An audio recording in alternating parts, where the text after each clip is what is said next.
ನಟ ದರ್ಶನ್ಗೆ ಇವತ್ತು 49ನೇ ವರ್ಷದ ಜನ್ಮದಿನ. ಆದರೂ ಯಾರೊಬ್ಬರಿಗೂ ಖುಷಿ ಇಲ್ಲ. ದರ್ಶನ್ ಇಲ್ಲದ ನೋವಲ್ಲೇ ವಿಶ್ ಮಾಡಿದ್ದಾರೆ. ಜೈಲಲ್ಲಿರೋ ದರ್ಶನ್ರನ್ನ ಭೇಟಿಯಾಗಿ ವಿಶ್ ಮಾಡಿ ಬಂದಿದ್ದಾರೆ. ಚಾಲೆಂಜಿಂಗ್ ಸ್ಟಾರ್ ದರ್ಶನ್ ಒಂದು ಕಾಲದಲ್ಲಿ ಸ್ಯಾಂಡಲ್ವುಡ್ನ ಸುಲ್ತಾನ, ನಿರ್ಮಾಪಕರ ಪಾಲಿನ ಬಂಗಾರದ ಮನುಷ್ಯ, ತನ್ನ ಸುತ್ತಮುತ್ತ ಇದ್ದವರ ಪಾಲಿಗೆ ಚಕ್ರವರ್ತಿ. ಆದ್ರೀಗ ಇದೇ ಚಕ್ರವರ್ತಿ ಬದುಕು ನುಚ್ಚು ನೂರಾಗಿದೆ. ಸುಬ್ಬಿಯ ಸ್ನೇಹ ಬೆಳೆಸಿದ್ದ ಸುಬ್ಬನಿಗೆ ನವಗ್ರಹಗಳು ಹೆಗಲೇರಿ ಕೂತಿವೆ. ಜೈಲೇ ಖಾಯಂ ಆಗಿದ್ದು ಹೊರಬರುವುದು ಮರೀಚಿಕೆಯಾದಂತೆ ಕಾಣುತ್ತಿದೆ. ಹೀಗಾಗಿ ಹುಟ್ಟಿದ ಹಬ್ಬವನ್ನು ಜೈಲಲ್ಲೇ ಆಚರಿಸಿಕೊಳ್ಳಬೇಕಾಗಿದೆ. ದರ್ಶನ್ಗೆ ಇವತ್ತು 49ನೇ ವರ್ಷದ ಜನ್ಮದಿನ. ಹೀಗಾಗಿ ದಾಸನ ಅಭಿಮಾನಿಗಳು ವಿಭಿನ್ನವಾಗಿ ಜನ್ಮದಿನ ಆಚರಿಸಿದ್ದಾರೆ.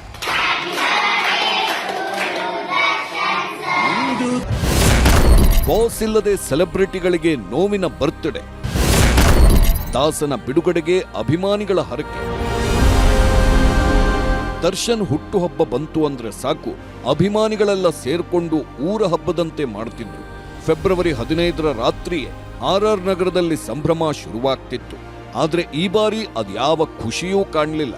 ದರ್ಶನ್ ಜೈಲಲ್ಲಿರೋದ್ರಿಂದ ಅವರ ಅಭಿಮಾನಿಗಳೆಲ್ಲ ದೇವರ ಮೊರೆ ಹೋಗಿದ್ದಾರೆ. ತಾವಿದ್ದಲ್ಲಿಯೇ ದೇವರಿಗೆ ಪೂಜೆ ಪುನಸ್ಕಾರ ಮಾಡಿ ಆದಷ್ಟು ಬೇಗ ದರ್ಶನ್ ಬಿಡುಗಡೆಯಾಗಲಿ ಅಂತ ಹರಕೆ ಹೊತ್ತಿದ್ದಾರೆ. ಆನೇಕಲ್ನಲ್ಲಿ ದರ್ಶನ್ ಅಭಿಮಾನಿಗಳು ಸರ್ಕಾರಿ ಶಾಲೆಯ 1800 ಮಕ್ಕಳಿಗೆ ಬ್ಯಾಗ್, ನೋಟ್ಬುಕ್ಸ್ ವಿತರಣೆ ಮಾಡಿದ್ದಾರೆ.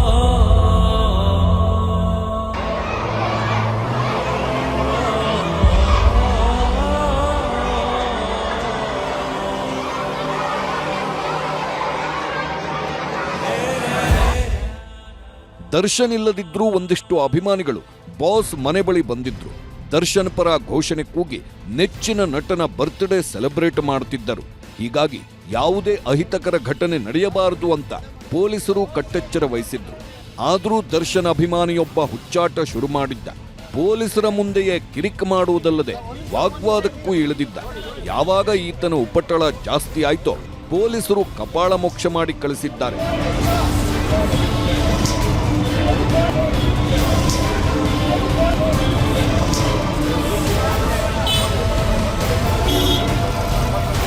ನಾವು ಚಿಕ್ಕ ವಯಸ್ಸಿಂದನೂ ದರ್ಶನ್ ಅಭಿಮಾನಿಗಳೇ. ಪ್ರತಿ ವರ್ಷವೂ ಕೇಕ್ ಕಟ್ ಮಾಡಿಸೋದಲ್ಲಿ, ಹೂವು ಆಗೋದಲ್ಲಿ, ಅಥವಾ ನಮ್ಮ ಕೈಲಾದರೆ ಅನ್ನದಾನ ಆಗಲಿ ನಾವು ಮಾಡ್ತೀವಿ. ಅಲ್ಲೊಬ್ಬರು ಸಿಂಗರ್ ಸ್ಟಾರ್ ಇರ್ತಾರೆ, ಯಾರು ಅಂತ ಗೊತ್ತಿಲ್ಲ ನಮಗೆ. ಸರ್ ದಯವಿಟ್ಟು ನಮ್ಗೆ ಅವಕಾಶ ಮಾಡ್ಕೊಡಿ, ಒಂದೇ ಒಂದು ಹಾರ ಹಾಕ್ತೀವಿ, DCP ಆರ್ಡ್ರ್ ಇದೆ, ನಾವು ಬಿಡೋಕ್ಕಾಗಲ್ಲ ಅಂತ ಕೇಳ್ತಾರೆ. ಸರ್ DCP ಆರ್ಡ್ರಲ್ಲಿ ನಾವೇನು ಗಲಾಟೆ ಮಾಡ್ತಲ್ಲ, ಇಬ್ಬರೇ ಇರೋದು, ನಾವು ಜಾಸ್ತಿ ಜನ ಇಲ್ಲ, ನಾವು ಇಬ್ಬರೇ ಇರೋದು, ರಿಕ್ವೆಸ್ಟ್ ಮಾಡ್ಕೊತಾ ಇದ್ದೀವಿ ಸರ್ ಅಂತ ಹೇಳಿದ್ದಕ್ಕೆ ಏಕಾಏಕಿ ಬಂದು ಒಂದು 3-4 ಸಲ ಹೊಡಿತಾರೆ. ಕೆಟ್ಟದಾಗಲಿ ತಪ್ಪಾಗಲಿ ಏನೂ ಮಾತಾಡಿಲ್ಲ, ಯಾರಿಗೂ ಮುಟ್ಟೂ ಇಲ್ಲ. ಯಾಕೆಂದರೆ ಆನ್ ಡ್ಯೂಟಿ ಆಫೀಸನ್ನು ಮುಟ್ಟೋದು ತಪ್ಪಂತ ನಮಗೂ ಗೊತ್ತಿದೆ. ನಾವು ಕೇಳ್ಕೊಂಡ್ರೂ ಬಿಟ್ಟಿಲ್ಲ, ತುಂಬ ಹೊಡಿತಾರೆ.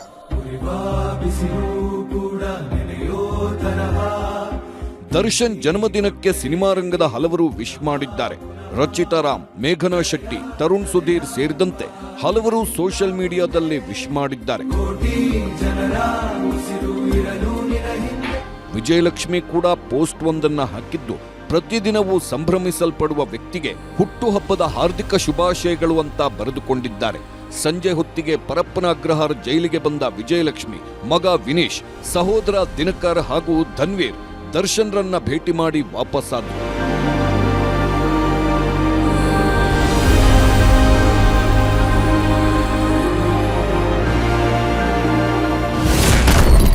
ದರ್ಶನ್ ಜನ್ಮದಿನವೇ ಗೌಡ್ತಿಗೆ ಬಿಗ್ ಶಾಕ್. ದರ್ಶನ್ ಜನ್ಮದಿನವೇ ಪವಿತ್ರ ಗೌಡಗೆ ಬಿಗ್ ಶಾಕ್ ಎದುರಾಗಿದೆ. ಪವಿತ್ರ ಗೌಡ ತಮ್ಮ ಮಗಳಿಗೆ ಬೋರ್ಡ್ ಪರೀಕ್ಷೆ ಇದೆ. ಇಂಥ ಸಮಯದಲ್ಲಿ ಮಗಳ ಜೊತೆಗಿರಬೇಕು ಅಂತ ಜಾಮೀನು ಕೋರಿ ಮನವಿ ಸಲ್ಲಿಸಿದ್ರು. ಇದರ ವಿಚಾರಣೆ ನಡೆಸಿದ ನ್ಯಾಯಾಲಯ ಪವಿತ್ರ ಗೌಡ ಜಾಮೀನು ಅರ್ಜಿಯನ್ನ ವಜಾ ಮಾಡಿದೆ. ಒಟ್ನಲ್ಲಿ ಸ್ವಾಮಿ ಕೊಲೆ ಕೇಸ್ನಲ್ಲಿ ಬಂಧಿಯಾದವರೆಲ್ಲ ಅಕ್ಷರಶಃ ನರಕ ಅನುಭವಿಸುತ್ತಿರುವುದಂತೂ ಸುಳ್ಳಲ್ಲ. Satish Kanakapura, film bureau, news 18.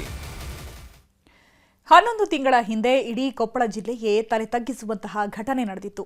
ವಿದೇಶಿ ಹೆಣ್ಣುಮಕ್ಕಳ ಜೊತೆ 2 ಹೆಣ್ಣುಮಕ್ಕಳನ್ನ ಹುರಿದು ಮುಕ್ಕಿದವರು ಅಮಾಯಕನ ಕೊಂದು ಹಾಕಿದರು. ಇದರ ವಿಚಾರಣೆ ಮುಗಿದಿದ್ದು, ಹಂತಕರಿಗೆ ಗಲ್ಲು ಶಿಕ್ಷೆಯ ತೀರ್ಪು ಪ್ರಕಟಿಸಲಾಗಿದೆ.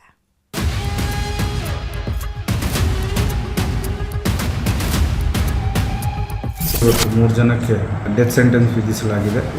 ಧರ್ಮ ಬಿಟ್ರು ಕರ್ಮ ಬಿಡಲ್ಲ ಅಂತಾರಲ್ಲ, ಇದಕ್ಕೆ ನೋಡಿ ಒಂದಲ್ಲ ಒಂದು ದಿನ ಪಾಪಕ್ಕೆ ತಕ್ಕ ಪ್ರತಿಫಲ ಅನುಭವಿಸಲೇಬೇಕು.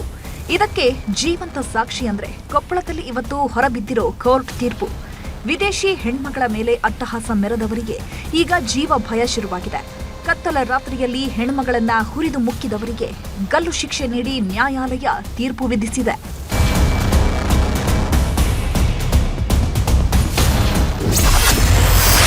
ವಿದೇಶಿ ಮಹಿಳೆಯನ್ನ ಹುರಿದು ಮುಕ್ಕಿದವರಿಗೆ ಗಲ್ಲು ಶಿಕ್ಷೆ.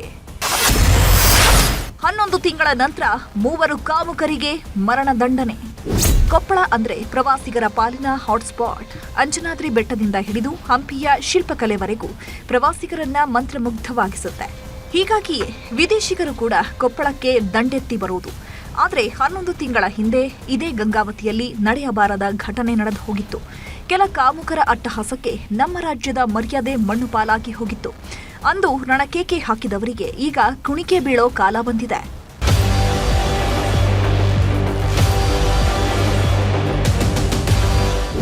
ಮಾರ್ಚ್ 6, 2025 ಇಸ್ರೇಲ್ ಮೂಲದ ಮಹಿಳೆ ಒರಿಸ್ಸಾ ಮೂಲದ ವ್ಯಕ್ತಿ ಜೊತೆ ಸಾಣಾಪುರಕ್ಕೆ ಪ್ರವಾಸಕ್ಕೆ ಬಂದಿದ್ರು. ಅಲ್ಲೇ ರೆಸಾರ್ಟ್ನಲ್ಲಿ ಉಳಿದುಕೊಂಡಿದ್ದವರು ರಾತ್ರಿ ಹೊತ್ತಲ್ಲಿ ವಾಯುವಿಹಾರಕ್ಕೆ ಹೋಗಿದ್ರು. ಈ ವೇಳೆ ಹೋಟೆಲ್ ಮಾಲಕಿ ಕೂಡ ಇವರ ಜೊತೆ ಹೋಗಿದ್ರು.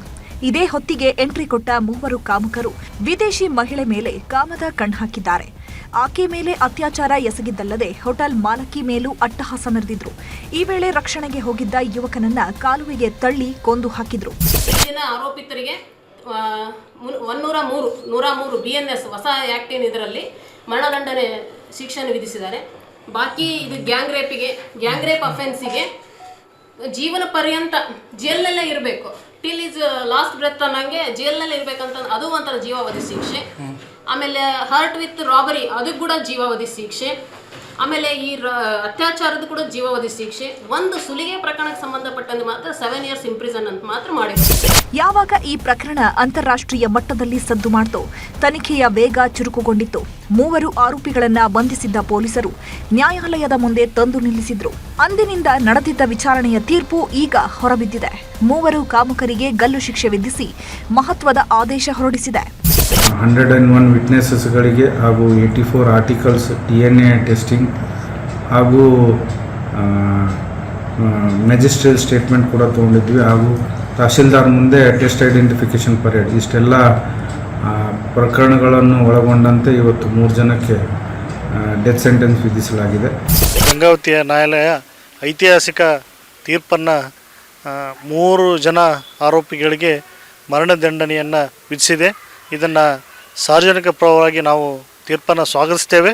ಇದರಿಂದ ನಮ್ಮ ಭಾಗದ ಐತಿಹಾಸಿಕ ಸ್ಥಳಗಳಿಗೆ ಭೇಟಿ ನೀಡತಕ್ಕಂಥ ಪ್ರವಾಸೋದ್ಯಮಕ್ಕೆ ಒಂದು ರಕ್ಷಣೆ ಸಿಗ್ತಕ್ಕಂಥ ಒಂದು ಭರವಸೆ ಬಂದಿದೆ.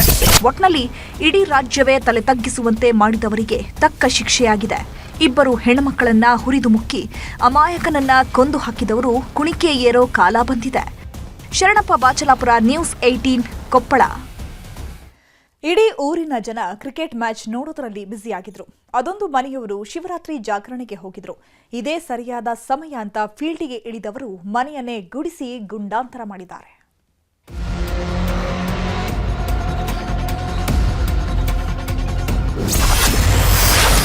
ಜಾಗರಣೆಗೆ ಹೋಗಿದ್ದ ಹೊತ್ತಲ್ಲಿ ಕಳ್ಳರ ಕೈಚಳಕ. ಶಿವನಾಮ ಸ್ಮರಣೆ ಮಾಡ್ತಾ ಇದ್ದವರಿಗೆ ಚಿನ್ನದ ಕಂಟಕ. ನಿನ್ನೆ ಇಂಡಿಯಾ ಪಾಕಿಸ್ತಾನ ಮಧ್ಯೆ ಹೈ ವೋಲ್ಟೇಜ್ ಪಂದ್ಯ ಇತ್ತು. ಹೀಗಾಗಿ ಇಡೀ ಊರಿನವರು ಕ್ರಿಕೆಟ್ ನೋಡೋದ್ರಲ್ಲಿ ಬ್ಯುಸಿಯಾಗಿದ್ರು. ಒಂದಿಷ್ಟು ಮಂದಿ ಶಿವರಾತ್ರಿಯ ಜಾಗರಣೆಯಲ್ಲಿ ತಲ್ಲೀನರಾಗಿದ್ರು. ದೇವಸ್ಥಾನದಲ್ಲಿ ಹಾಡು ಭಜನೆ ಇದೆ ಅಂತ ಮನೆಯವರೆಲ್ಲ ಹೋಗಿದ್ರು. ಹೀಗಾಗಿ ಇಡೀ ಏರಿಯಾವೇ ಬಿಕೋ ಅಂತಿತ್ತು. ಇದೇ ಸರಿಯಾದ ಸಮಯ ಅಂತ ಅಖಾಡಕ್ಕಿಳಿದ ಖದೀಮರು ಬಂಗಾರದ ಬೇಟೆಯಾಡಿದ್ದಾರೆ. ಮನೆ ಬಾಗಿಲು ಮುರಿದು ಲಕ್ಷ ಲಕ್ಷ ಮೌಲ್ಯದ ಚಿನ್ನಾಭರಣ ಜೊತೆಗೆ ಬೆಳ್ಳಿಯ ವಸ್ತುಗಳನ್ನ ಹೊತ್ತೊಯ್ದಿದ್ದಾರೆ.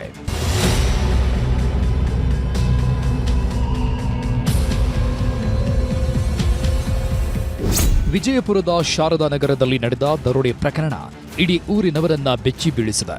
ಕ್ರಿಕೆಟ್ ಮ್ಯಾಚ್ ಇದ್ದಿದ್ರಿಂದ ಊರಿನ ಬಹುತೇಕರು ಟಿವಿ ಮುಂದೆ ಕೂತಿದ್ರು. ಇದೇ ಹೊತ್ತಲ್ಲೇ ಶಿವರಾತ್ರಿಯ ಜಾಗರಣೆಯೂ ಜೋರಾಗಿತ್ತು.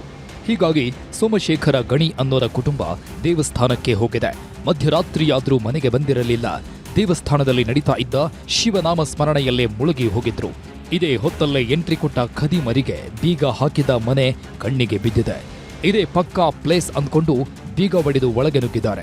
40,000 ನಗದು, 150 ಗ್ರಾಂ ಚಿನ್ನಾಭರಣ ಹಾಗೂ 270 ಗ್ರಾಂ ಬೆಳ್ಳಿ ದೋಚಿಕೊಂಡು ಎಸ್ಕೇಪ್ ಆಗಿದ್ದಾರೆ.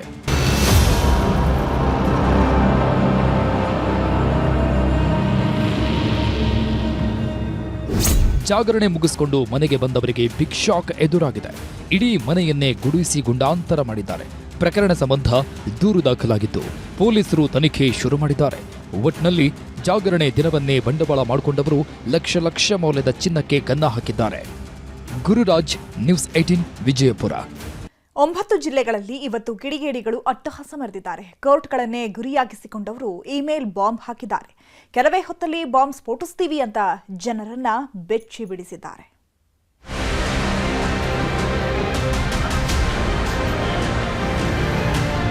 ಇತ್ತೀಚೆಗೆ ಹುಸಿ ಬಾಂಬ್ ವೀರರ ಹಾವಳಿ ಮಿತಿ ಮೀರಿ ಹೋಗಿದೆ. ಸರ್ಕಾರಿ ಕಚೇರಿಗಳನ್ನೇ ಗುರಿಯಾಗಿಸಿಕೊಂಡು ಮೇಲಿಂದ ಮೇಲೆ ಬೆದರಿಕೆ ಹಾಕ್ತಿದ್ದಾರೆ. ಇಷ್ಟು ದಿನ ಶಾಲಾ ಕಾಲೇಜುಗಳಿಗೆ ಬಾಂಬ್ ಬೆದರಿಕೆ ಸಂದೇಶಗಳನ್ನ ಕಳಿಸಿದ್ದಾಯ್ತು. ಬಾಂಬ್ ಸ್ಫೋಟ ಮಾಡ್ತೀವಿ, ರಕ್ತದ ಕೋಡಿ ಹರಿಸ್ತೀವಿ ಅಂತ ಹೆದರಿಸಿದ್ದಾಯ್ತು. ಈಗ ಕೋರ್ಟ್ಗಳ ಮೇಲೆ ಕಣ್ಣಿಟ್ಟಿದ್ದಾರೆ. ಒಂದೇ ದಿನ ಹಾವೇರಿ, ಕೊಡಗು, ಮಂಡ್ಯ, ಚಿತ್ರದುರ್ಗ, ಮಂಗಳೂರು ಸೇರಿದಂತೆ 9 ಜಿಲ್ಲೆಗಳಿಗೆ ಬಾಂಬ್ ಬೆದರಿಕೆ ಇಮೇಲ್ ಬಂದಿವೆ.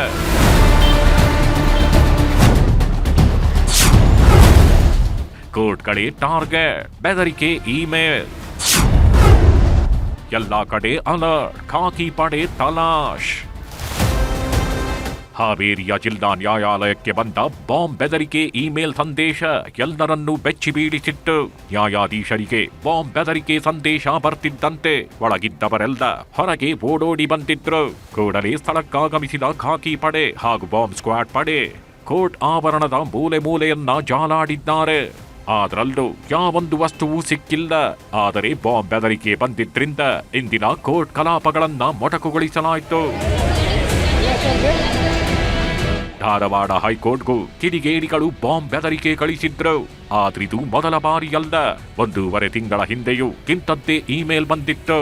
ಮಧ್ಯಾಹ್ನ 1:15ಕ್ಕೆ ಸ್ಫೋಟಿಸೋದಾಗಿ ಬೆದರಿಕೆ ಸಂದೇಶ ಬಂದಿದ್ರಿಂದ ಎಲ್ಲಾ ಕಡೆ ಕಟ್ಟೆಚ್ಚರ ವಹಿಸಲಾಗಿತ್ತು. ಚಿತ್ರದುರ್ಗದಲ್ಲೂ ಬಾಂಬ್ ಬೆದರಿಕೆ ಸದ್ದು ಮಾಡಿದೆ. ದುಷ್ಕರ್ಮಿಗಳು ಬಾಂಬ್ ಸ್ಫೋಟಿಸೋ ಸಂದೇಶ ರವಾನಿಸುತ್ತಿದ್ದಂತೆ ನಗರದ ರೈಲ್ವೆ ಸ್ಟೇಷನ್, ಕೆಎಸ್ಆರ್ಟಿಸಿ ಬಸ್ ನಿಲ್ದಾಣ, ಕೋರ್ಟ್ ಆವರಣದಲ್ಲಿ ಪೊಲೀಸರು ಫುಲ್ ಅಲರ್ಟ್ ಆದ್ರು. ನಗರದ ಪ್ರಮುಖ ಕಡೆ ಶೋಧ ಕಾರ್ಯ ನಡೆಸಿದ್ರು. ಇವತ್ತು ಕೋರ್ಟ್ಗಳನ್ನೇ ಗುರಿ ಮಾಡಿಕೊಂಡು ಬೆದರಿಕೆ ಹಾಕಿದ್ದಾರೆ. ಬೆಂಗಳೂರು ದಕ್ಷಿಣ ಜಿಲ್ಲೆಯ ರಾಮನಗರ ಜಿಲ್ಲಾ ಕೋರ್ಟ್ನಲ್ಲಿ 12 RDX ಬಾಂಬ್ಸ್ ಇಟ್ಟಿದ್ದೇವೆ. ಕೋರ್ಟ್ ಕಚೇರಿಯನ್ನೇ ಸ್ಫೋಟಿಸ್ತೀವಿ ಅಂತ ನ್ಯಾಯಾಧೀಶರಿಗೆ ಮೇಲ್ ಬಂದಿತ್ತು. ಹೀಗಾಗಿ ಕೋರ್ಟ್ ಕಲಾಪ ಬಿಟ್ಟು ಎಲ್ಲರೂ ಹೊರಬಂದಿದ್ರು. ಮಂಡ್ಯದ ಕೋರ್ಟ್ನಲ್ಲೂ ಸಹ ಬಾಂಬ್ ಸ್ಫೋಟಗೊಳಿಸೋದಾಗಿ ಅನಾಮಧೇಯ ವ್ಯಕ್ತಿ ಸಂದೇಶ ಕಳಿಸಿದ್ದ. ಇದರಿಂದ ಕೋರ್ಟ್ನಲ್ಲಿದ್ದವರೆಲ್ಲ ಒಂದು ಕ್ಷಣ ಹೌಹಾರಿ ಹೋಗಿದ್ದಾರೆ. ಒಂದೇ ಒಂದು ಮೇಲ್ ಇಡೀ ಕೋರ್ಟ್ ಆವರಣದಲ್ಲಿದ್ದವರನ್ನೆಲ್ಲ ಬೆಚ್ಚಿ ಬೀಳಿಸಿದೆ. ಇನ್ನು ಮಡಿಕೇರಿ ಜಿಲ್ಲಾ ನ್ಯಾಯಾಲಯಕ್ಕೂ ಇಂಥದ್ದೇ ಬೆದರಿಕೆ ಮೇಲ್ ಬಂದಿತ್ತು. ಮಧ್ಯಾಹ್ನದ ಹೊತ್ತಿಗೆ ಬಾಂಬ್ ಸ್ಫೋಟಗೊಳಿಸೋದಾಗಿ ಬೆದರಿಕೆ ಹಾಕಿದ್ರು. ಹೀಗಾಗಿ ಕೋರ್ಟ್ ಆವರಣದ ಮೂಲೆ ಮೂಲೆ ಜಾಲಾಡಿದ್ದಾರೆ. ಉತ್ತರ ಕನ್ನಡ ಜಿಲ್ಲೆಯ ಕಾರವಾರದ ಜಿಲ್ಲಾ ಕೋರ್ಟ್ಗೂ ಬಾಂಬ್ ಬೆದರಿಕೆ ಸಂದೇಶ ಬಂದಿತ್ತು. ಹೀಗಾಗಿ ಎಲ್ಲಾ ಕಲಾಪಗಳನ್ನ ಮುಂದೂಡಲಾಗಿದ್ದು ಕೋರ್ಟ್ನ ಸಿಬ್ಬಂದಿ ಕೆಲಕಾಲ ಆತಂಕಕ್ಕೀಡಾಗಿದ್ರು. ಹಾಸನ ಜಿಲ್ಲಾ ನ್ಯಾಯಾಲಯಕ್ಕೂ 2ನೇ ಬಾರಿ ಬಾಂಬ್ ಬೆದರಿಕೆ ಇಮೇಲ್ ಬಂದಿದೆ. ಹೀಗಾಗಿ ಸ್ಥಳಕ್ಕಾಗಮಿಸಿದ ಬಾಂಬ್ ನಿಷ್ಕ್ರಿಯ ದಳ ಹಾಗೂ ಶ್ವಾನ ದಳ ಎಲ್ಲಾ ಕಡೆ ಹುಡುಕಾಡಿದ್ರು. ಆದರೆ ಯಾವ ವಸ್ತುವು ಪತ್ತೆಯಾಗಿಲ್ಲ. ಮಂಗಳೂರು ಜಿಲ್ಲಾ ನ್ಯಾಯಾಲಯಕ್ಕೂ ಇಂಥದ್ದೇ ಬಾಂಬ್ ಬೆದರಿಕೆ ಬಂದಿದ್ರಿಂದ ನ್ಯಾಯಾಲಯದ ಪ್ರವೇಶ ದ್ವಾರ, ಪಾರ್ಕಿಂಗ್ ಪ್ರದೇಶ, ನ್ಯಾಯಾಧೀಶರ ಕಚೇರಿ ಹಾಗೂ ನ್ಯಾಯಾಲಯದ ಒಳಭಾಗಗಳಲ್ಲಿ ಪರಿಶೀಲನೆ ನಡೆಸಿದ್ದಾರೆ. ಒಟ್ನಲ್ಲಿ ಒಂದೇ ದಿನ 9 ಜಿಲ್ಲೆಗಳಿಗೆ ಬೆದರಿಕೆ ಮೇಲ್ಗಳು ಬಂದಿದ್ದು ಜನರನ್ನ ಬೆಚ್ಚಿ ಬೀಳಿಸಿದ್ದಂತೂ ಸುಳ್ಳಲ್ಲ.